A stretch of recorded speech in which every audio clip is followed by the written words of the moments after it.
going to check their respiratory saturation, effort rate, rhythm, and all that stuff, just to make sure that they're doing okay. And I'm going to tell them what I want to do. I want to change out their inner cannula. This is going to be uncomfortable, and I want them to ask any questions at this point because it's going to be hard to ask any questions during it. Okay, so I've got hand hygiene. That's off. Okay, so I'm going to open my not opened package away from me. At this point, I can pour some of this into my, put over the edge, and then I can fill up my little cup over here. Okay, so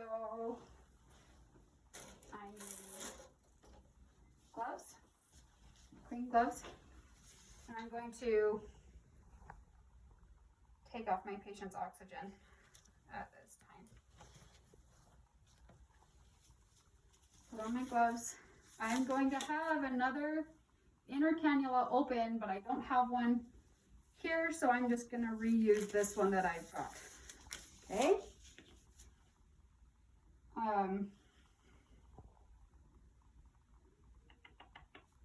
Okay, so I'm going to use my non-dominant hand to stabilize my trach, and then I'm going to,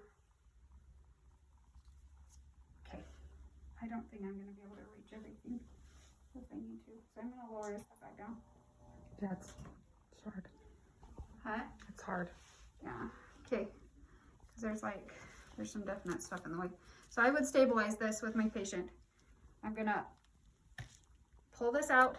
I would throw this away in my gloves, but I'm just going to set it right here for right now. It's now sterile. I'm going to take out my dressing with this. I'm going to notice my type of drainage, my amount, my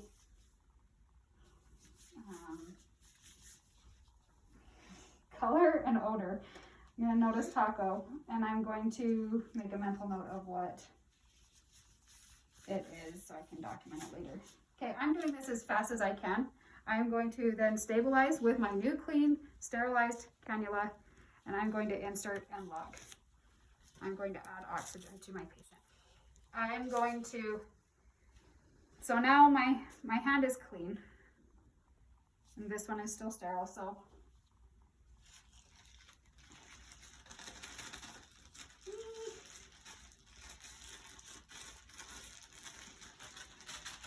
set up a little area for me. I've got my Q-tips, a 4x4, and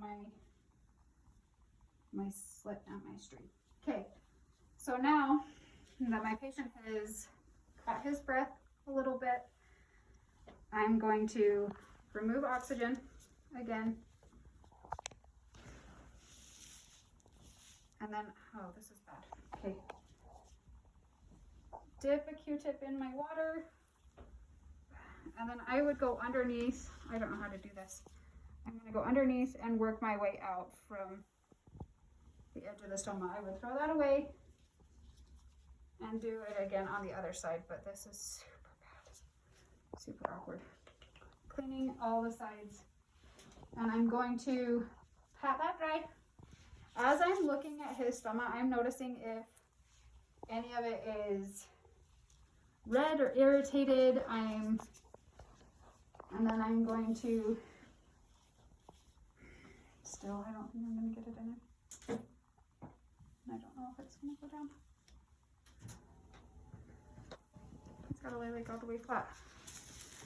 Okay, how about that? Okay. So I come up under here. I wouldn't do this with both hands at first. I would get it all the way to the end of the opening in the little slit part. That's not the right part. And then I'm going to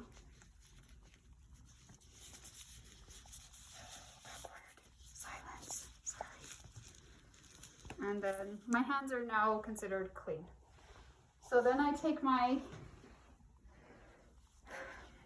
string here, and it's tied on this side. So I'm actually going to come in on this side, and I'm going to feed it through if I can with these big old gloves on.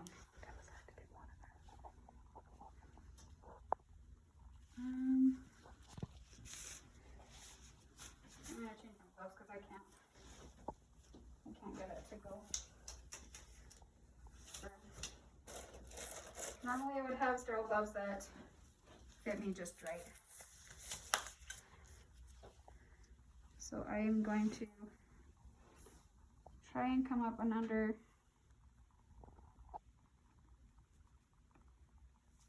while I'm still stabilizing this part too.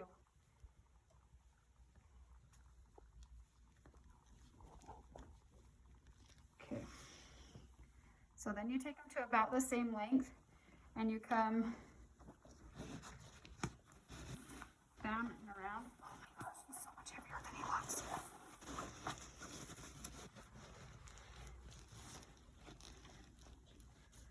And I am going to, his neck is big. His neck is really big. So then I feed it up through here and I tie it on, I'm gonna tie it on this side. It's not gonna be too tight, not gonna be too loose. I'm gonna be able to fit one finger underneath it. And then I would cut my string on my other side and pull it out without burning my patient. And then, let's see.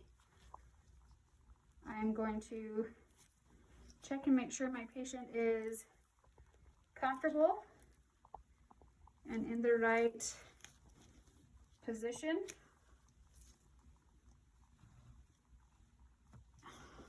Which one do I pull out?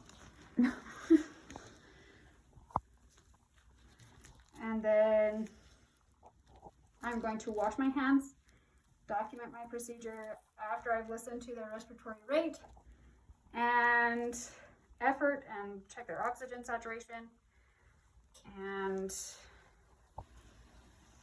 document the procedure, put them in a nice, safe, comfortable area, situation, clean up, wash my hands. Is that it?